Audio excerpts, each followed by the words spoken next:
Students, good morning. This is Shivshankar Saini. आज हम बात करने वाले क्लास 7 के चैप्टर 4 हीट के नेक्स्ट टॉपिक्स की। लास्ट वीडियो में हमने बात की थी जो क्लिनिकल थर्मोमीटर हैं या जो लेबोरेटरी थर्मोमीटर उसके बारे में। आज हम बात करने वाले हैं ट्रांसमिशन ऑफ हीट के बारे में। ट्रांसमिशन ऑफ हीट क्या है? देखिए, इसमें the heat flows from a body at a higher temperature to a body at a lower temperature. कोई हॉट बॉडी जो है, कोई हॉट ऑब्जेक्ट है, कोई गर्म ऑब्जेक्ट है, वो हीट को ट्रांसफ़र करता है किसी कम हॉट या कोल्ड ऑब्जेक्ट के अंदर। जैसे हम दो ऑब्जेक्ट रखते हैं यहाँ पे, जैसे कि मैंने रख दिया यहाँ पे हॉट ऑब्जेक्ट और ये एक रख दिया मैंने कोल्ड ऑब्जेक्ट। कोल्ड ऑब्जेक्ट है, ठीक है, और ये हॉट ऑब्जेक्ट है। तो इन दोनों में हीट का ट्रांसफ़र तब तक होता रहेगा ये हॉट से कोल्ड की तरफ। कब? हॉट से कोल्ड की तरफ, जब तक इन दोनों का जो टेम्परेचर समान ना हो जाए, इक्वल ना हो जाए। इसको बोलते हैं ट्रांसमिशन ऑफ हीट। अब ट्रांसमिशन ऑफ हीट के कितने टाइप्स हैं? There are 3 types of transmission of heat. Transmission of heat के 3 टाइप्स हैं: conduction, convection, radiation. Conduction generally solid में होता है, कन्वेक्शन लिक्विड और गैस में होता है, और रेडिएशन में किसी मीडियम की आवश्यकता नहीं होती है। हमको किसी मीडियम की नेसेसिटी नहीं होती, यानी इसमें मीडियम रिक्वायर नहीं होता। रेडिएशन में बिना मीडियम के चलता है, ठीक है। देखिए, सबसे पहले कंडक्शन,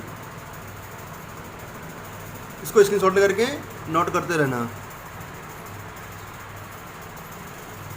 कंडक्शन में देखिए, इन सॉलिड्स, सॉलिड में generally the heat is transferred by conduction. Solid में जो हीट है जनरली कंडक्शन के थ्रू ट्रांसफ़र होती है। It is the process of transfer of heat. ये प्रोसेस है ट्रांसफ़र ऑफ हीट का, in which heat travels from molecule to molecule, जिसमें हीट जो है मॉलिक्यूल टू मॉलिक्यूल चलती है। जैसे कि एग्जाम्पल के लिए बात करें, जैसे मान लीजिए ये कोई सॉलिड है जिसके पार्टिकल जो हैं जो मॉलिक्यूल से बहुत पास हैं, जो मॉलिक्यूल से इनके पार्टिकल जो बहुत पास हैं। अब इनमें जो ट्रांसफ़र होगा कि मॉलिक्यूल टू मॉलिक्यूल, पहले इस मॉलिक्यूल में, फिर आगे वाले मॉलिक्यूल में, फिर आगे वाले में, फिर आगे वाले में, फिर आगे वाले में, इस तरह से ट्रांसफ़र करती रहती हैं और आगे तक पहुंचाते रहती हैं हीट। ये होता है मॉलिक्यूल टू मॉलिक्यूल ट्रांसफ़र। और किसमें होता है? ओनली सॉलिड में, कंडक्शन, ठीक है। जैसे इसकी बात करें यहाँ पे, ये एक क्या है कि यहाँ पे किसी ऑब्जेक्ट में हमने, किसी यूटेंसिल में हमने गर्म पानी रख दिया और उसके अंदर हमने एक कुछ, जैसे कि ये उसको बॉईल कर रहे हैं हम, ठीक है, उसको बॉईल कर रहे हैं। तो इसके अंदर हम जैसे कि ये लेके जाएं कि किसी आयरन से बनी हुई रॉड या फिर स्टील स्पून लेके जाएं, तो उसको उसमें रख देते हैं और इसको नीचे से बर्न कर रहे हैं हम। इसमें वो बर्न होगी जो यहाँ से क्या है, जैसे कि ये यूटेंसिल है, सपोज करो जैसे हम जो चाय बनाने का जो बर्तन होता है हमारा, यूटेंसिल होता है, उसमें इस तरह का हैंडल लगा होता है, ठीक है। अब अगर इसको हम बर्न करते हैं तो ये पूरे गर्म होने के साथ साथ ये भी बर्न हो जाते हैं, ये भी गर्म हो जाता है, जबकि हमने ओनली इसको गर्म किया है यहाँ पे नीचे से, ठीक है, बर्नर लगा के, लेकिन ये भी गर्म हो जाता है। तो क्यों ऐसा क्यों होता है? क्योंकि जो ये सॉलिड पार्टिकल है और solid particle molecule to molecule transfer करता है हीट का। तो पहले ये नीचे से गर्म हुआ, फिर नीचे से गर्म होता हुआ पूरा गर्म होते हुए और इसमें हीट यहाँ तक पहुँच जाती है, ये भी गर्म हो जाता है, ठीक है। ये है एग्जाम्पल कंडक्शन का। Next, convection. It is the process of transfer of heat. ये प्रोसेस है ट्रांसफ़र ऑफ हीट का, in which the heated molecules of a liquid और गैस, जिसमें कोई लिक्विड या गैस के जो मॉलिक्यूल है जो गर्म हैं, transfer the heat from hot to cold object या कोल्ड रीजन। क्या करते हैं? वो हॉट से और कोल्ड रीजन की तरफ हीट को ट्रांसफ़र कर देते हैं। जैसे हम एक पानी को गर्म कर रहे हैं, जैसे हम पानी को गर्म करते हैं, तो इसको जब गर्म करेंगे तो सबसे पहले नीचे का पानी गर्म होगा, हॉट होगा, फिर वो जो ऊपर का कूल पानी है वो भी धीरे धीरे गर्म हो जाएगा, क्योंकि ये खा जाएगा, हॉट से ऊपर जाएगा और जो कूल वाटर है वो नीचे, ऊपर से नीचे आ जाएगा। ऐसा इसलिए होता है कि अगर लिक्विड और गैस दोनों हॉट हो जाते हैं, गर्म हो जाते हैं, तो गर्म होने के बाद में ऊपर की ओर उठते हैं, क्योंकि वो हल्के हो जाते हैं वेट में गर्म होने के बाद। और जैसे कि हल्के होंगे, हल्के होने के बाद ऊपर उठेंगे, उनका प्लेस लेने के लिए ठंडा पानी जो है वो नीचे आ जाता है, ठीक है। इस तरह से ये गर्म होता है पूरा वाटर। ऐसे गैस की बात करते हैं, हॉट एयर गर्म होने के कारण ऊपर उठती है, इसको हम जो बादल हैं वो बोलते हैं।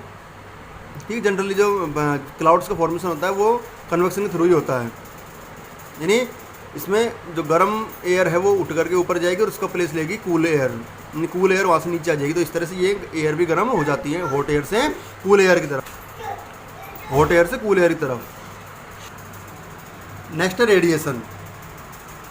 It is a process of transfer of heat in which a material medium is not necessary heat medium is not necessary heat is directly transferred from one body to another.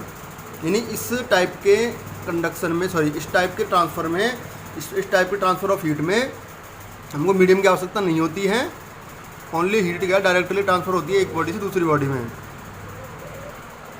जैसे बात करें जो सन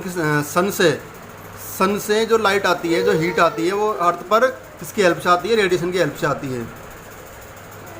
सन से अर्थ तक जो हीट आती है वो रेडिएशन की हेल्प से आती है। यानी यहाँ पर स्पेस होता है, स्पेस में कोई मीडियम नहीं होता, यहाँ से आएगी जो लाइट या हीट आएगी जो किसकी हेल्प से आएगी? हीट रेडिएशन की हेल्प से।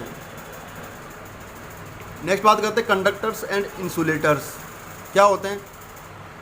सबसे पहले कंडक्टर्स की बात करते हैं। Conductors the materials which allow heat to pass through it. वे मटेरियल जो अपने आप में से, अपने अंदर से हीट को ट्रांसफ़र होने देते हैं, उनको बोलते हैं कंडक्टर्स। एग्जाम्पल की बात करें, आयरन, कॉपर, स्टील एक्सेट्रा, यानी वे सब्सटेंस जिनके अंदर से हीट ट्रांसफ़र हो जाए उनको बोलते हैं हम कंडक्टर्स। जैसे कि आयरन है, कॉपर है, स्टील है, ये सब हीट को ट्रांसफ़र होने देते हैं। Insulators the materials which not allow heat to pass through them are called insulators. वे ऑब्जेक्ट जो अपने आप में से हीट को ट्रांसफ़र नहीं होने देते हैं उनको बोलते हैं इंसुलेटर्स। एग्जाम्पल की बात करें, रबर, पेंसिल, वुड एट्सेट्रा, ये सब क्या है अपने अंदर से हीट को ट्रांसफ़र नहीं होने देते हैं, इनको इंसुलेटर्स बोलते हैं। तो स्क्रीनशॉट लेकर नोट कर लेना। आज के लिए इस वीडियो में इतना ही। नेक्स्ट हम बात करेंगे कुछ और टॉपिक।